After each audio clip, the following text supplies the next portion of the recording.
Alright, in this video we're going to learn about something called File Transfer Protocol, and that is FTP is the acronym for that, and that's how we get files from your computer, how you like my art here, to a web server.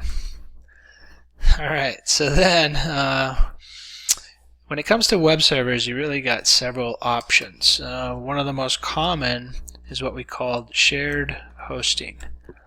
That's going to be some of your big companies that maybe you're familiar with. You've probably heard by now. There's GoDaddy, 1and1.com, there's Bluehost, there's HostGator. There are actually quite a few shared hosting services out there. And they all have their own little features.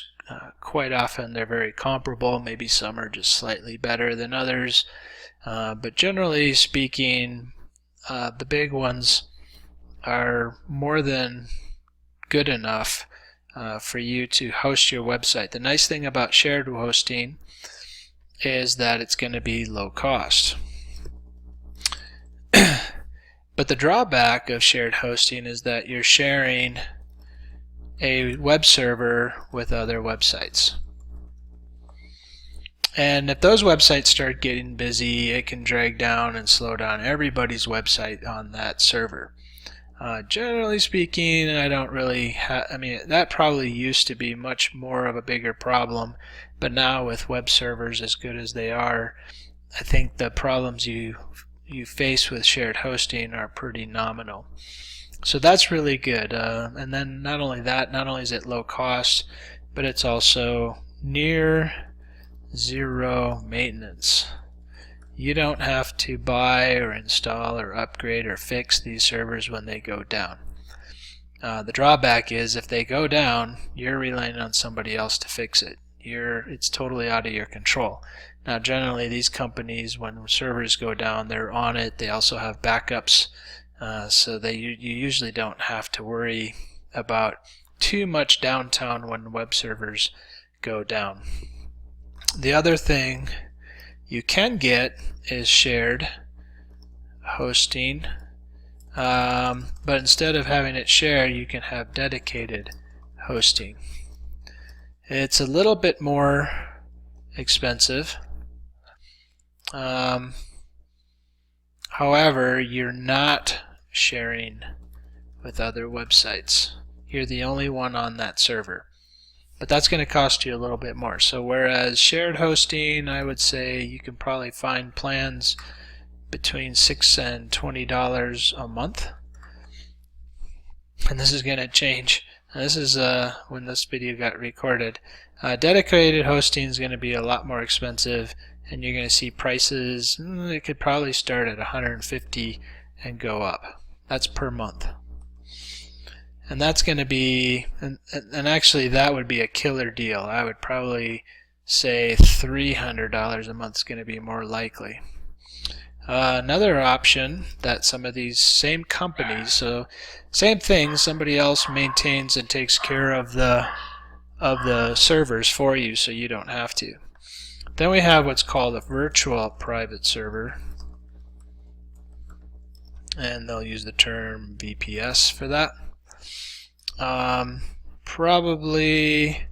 should probably put 3. That's going to be a little bit more expensive. And the virtual private server, again, what it does is it has your website on more than just one server. It has it on many servers, so if one of those servers starts slowing down, it'll start pulling your website from another server that's maybe not as busy. And that's why they somewhat call it a virtual private server. So if your single hosting server starts getting slow, then it can move and get files from another one that your website is on. I think I explained that. Somebody could probably come in and correct me on that, but I think it's something like that. Another option for hosting is self-hosted. This case, I would say it's going to be your most expensive option because you have to purchase a server You have to have all of the software and requirements. You have to have training to know how to do it.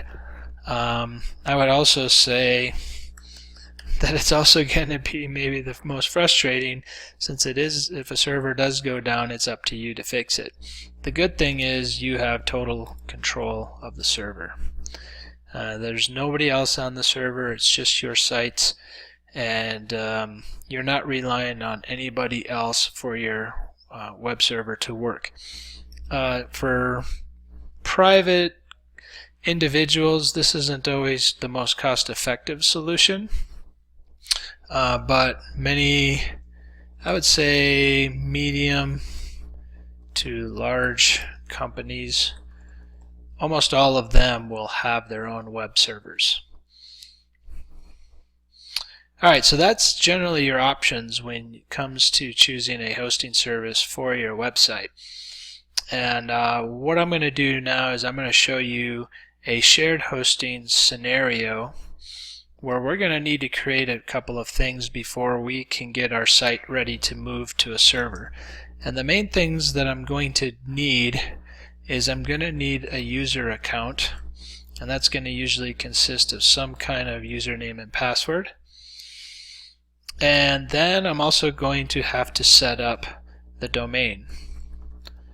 Now, for the purpose of this class, I am using my own personal shared hosting account, and I'll be setting up what are called subdomains.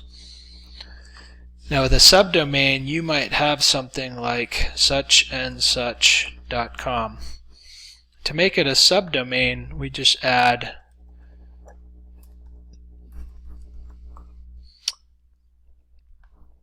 a subdomain before the domain. This can become an entire website. In fact, technically, www.suchandsuch is a subdomain of suchandsuch.com, where this is where you put your web files. But nowadays, these two things become so synonymous that quite often they're going to work exactly the same. I can tell you, though, that if you set up your websites in Google Webmaster Tools, you really should have both of these claimed. More often than not, you will have it so that the www is exactly the same as suchandsuch.com. I think a lot of people take that for granted, but there technically is a difference. What we're going to be doing is setting up every student with their own subdomain on my personal hosting server, which is swanee.net. So everyone will have their own subdomain, and then they'll be each given their own login credentials, and then that'll set us up so that we can set up our FTP access in Dreamweaver. But there isn't anything we can do in Dreamweaver until we have these set up ahead of time. So I'm going to just walk you through what it's like to set this up at one of these places. Now, the company I'm using is called DreamHost. I picked them for a number of different reasons, but I'm not going to sit here and sell you that these folks are the best. But I like them. I like they've built a custom web panel on the back end. So after I log in, they have a web panel that looks like this. Some web hosting companies will use a free tool called cPanel, and cPanel works. It's actually very lightweight. It's fast and does the job and works just fine. Just kind of ugly, if you will. And I like what DreamHost has done for this, for their own unique control panel. Alright, so first thing I'm going to do is I'm going to set up a user. So in most panels for a web server, you're going to have places where you can manage all of your domains. In some cases, your web hosting company will also let you run email. Not all of them do, but quite a few of them do offer that service. For some, it's included in the price of your hosting. For others, they might have additional fees to run email, or maybe you only get so many accounts. Then they'll quite often have a bunch of other stuff that they throw in, and you can certainly peruse all those things on your own, and they'll have their own place to write support tickets, which is important in case you have problems with your websites. In my case, this hosting company does automatic backups of my website on I think a daily basis. And so if my website went down, or I trashed it, or I lost files, I can contact them and say, can you restore my website to what it was 2 days ago? And then boom, there it is. So it's a great way to make sure you don't lose work in case something happens to your files. But we're going to create a new account and a new domain. But before I can create a new domain, I need to create new users. So I'm going to create a user. In this case, you can see I've got quite a few student emails already set up, and I'm just going to create a fictitious one for now. I'm not going to create a real one because then people would have actual FTP access to the site. So the one I create will be deleted by the time you're seeing this video, but this just walks you through how we create a user. Alright, so the first thing I'm going to do is the type of user account. In this case, I want to give them FTP. In some cases, people are going to need SFTP. That means a secure file transfer over SSH. In this case, I don't need that. The bin bash, I'll keep. If you don't understand what a lot of these things are, a lot of times you don't touch them. The server, this is actually pretty important. Our server is called 10 Barrel, and it's kind of a funny name that they gave it, but this might be a gibberish of letters or numbers. In this case, this company likes to name their servers, and this one's called 10 Barrel. So now I come up with a name. It has to be unique. For this particular company, the username not only has to be unique on my own account, it has to be unique across all of their accounts. So quite often I have to create a pretty creative username. So we're just going to create Rocky. We're going to do Rocky with an I, just in case I ever get a student named Rocky with a Y. And we're going to do Rocky Rockstar. Alright, so that'll be the username. They tell you it has to be at least 2 to 32 characters. 2 characters is pretty short. I would give it something beefy, and again, it all has to be one word quite often. You can't have any spaces, so I do an underscore in between. You can probably do underscores and hyphens, and that's it. No other strange characters. You can have capital letters if you want. I think for the username, it doesn't matter. I mean, that's going to vary between hosting companies also, so they all might work slightly different. I'm not going to worry about a full name, but I'm going to have it pick a password for me. And the reason why I do that is it's going to generate something that it thinks is pretty secure. Different hosting companies don't necessarily let you have a password created for you. In this case, this one does. Other web hosting companies, you might have to fill that in yourself. Alright, so at this point I'm adding a new user. It's going to be Rocky Rockstar. I'm going to just go ahead and make an annotation of that so I've got it later. That's going to be the username. And all of these you're going to need to keep. And then once I add the user, it's going to create that password for me. I guess I do need a name. So we're going to do Rocky Rockstar. So the name will be the exact same thing as the username. Okay, so it's created that account and it created a password for me. I'm going to copy and paste that because I'm going to need that for my FTP login credentials later. So we have Rocky Rockstar, and each one of you will get a unique username and a password so that you can upload your own files to your own subdomain. Alright, and by the way, we haven't created the domain yet, and that's going to be the next step. Alright, so we've got the user. Now this isn't anything I expect you to do. I'll be doing all of this for you, but just so you know, if and when you go get your own website, you will have to manage this, and you'll need to know how to do it for your own specific hosting company, and they all are just slightly different. So this is just how this particular one looks and works. So next we're going to come to domains. I'm going to manage the domains. You'll see that we've got a bunch of student subdomains in here already. So I'm going to go ahead and create a new one.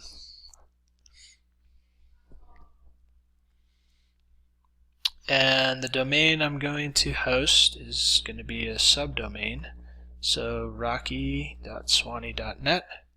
In this case, I'm going to remove www so that it's just rocky.swanee.net. Might look kind of weird being www.rocky.swanee.net. So in this case, I can choose to remove the www from the website, and then the hosting company takes care of making sure that that all works good. In this case, I got to choose which user is going to manage this. Here's Rocky Rockstar. That's what I had created before. And they've got a bunch of other web options. You can always peruse that on your own, but that's all I need to do to finish this is hit fully host this domain. Now there are other options I can do, and I'll just walk through you to explain what some of these things are. In this case, I could create a redirect. What if I owned 4 domain names, but I only have all my web files installed on one of those? I could have the other 3 redirect to that one. So for each one of those extra ones, I would create a redirect for that domain. So if I had SwaneeMonster.com, I could redirect it to Swanee.net. So it would be SwaneeMonster.com, and that would redirect to Swanee.net. So what that means is if somebody typed in SwaneeMonster.com up here in the domain, it'll switch it to Swanee.net. It won't keep it SwaneeMonster.com. Mirrored means if I had SwaneeMonster.com and I made it a mirror of Swanee.net, then as I'm at SwaneeMonster.com, it stays SwaneeMonster.com, but it's using the files from Swanee.net. It's kind of weird. This is something you don't see used a lot. This particular DreamHost company lets you put a parked page, so they put a coming soon message. Cloaked. This lets you put the contents of another website in a frame. Not really sure why you would do that. I guess if there was another website out there and you wanted it to show up as your website, you would use this cloaked. Alright, and then these are what are called DNS servers, name servers. So if I actually had my website registered somewhere else, now this particular company, DreamHost, does domain registration and web hosting. Some companies are just web hosting. And so maybe I go to GoDaddy and register my domain there, but I'm going to have it hosted here at DreamHost. So you can have those separate. And actually, I prefer that just so that I can keep those separate if I ever need to move my site. In which case, if I was registered somewhere else, when I logged into that other website, I would have to set what's called the DNS name servers. I think that's what it stands for. The DNS is the domain name servers, and these are the settings that you would enter. Most of those companies, they have a walkthrough so that you can do that quite easily. But you would just have to make sure to set those to NS1, so that way it knows where your web files are. Okay, so I walked you through all those options, but we're going to go ahead and host this whole thing here, so I click fully host this domain. Now in the past, years ago, you used to have to wait a long time before all of this was ready, but now it seems like things work a lot faster. I'm not going to actually try to go to it yet because it takes a while for the system to build it. It takes a while for the internet to learn about it through propagation. But you can see here there's a little time clock here, but this is going to be the domain name that I will need for my credentials, rockyaswani.net. I'm not going to try to go there now. I'll wait a little while because sometimes things get cached, and then if you go there and it's cached on your LAN server, it can take an hour or more before you can actually access your site. And if you don't know what I'm talking about there, that's fine. But just wait, don't try to go there quite yet. But that is how we set everything up for a domain name, and that's kind of what web hosting looks like. And so to host any kind of website, you'd have to go through the steps that we went through in creating a user so that you get FTP credentials, and then you'll actually have to set up the domain, and possibly if you have it registered somewhere else, making sure to enter the name servers in the DNS settings. Alright, that's all I got for this video, and in the next video we're going to show you how to actually use these FTP credentials to upload your files.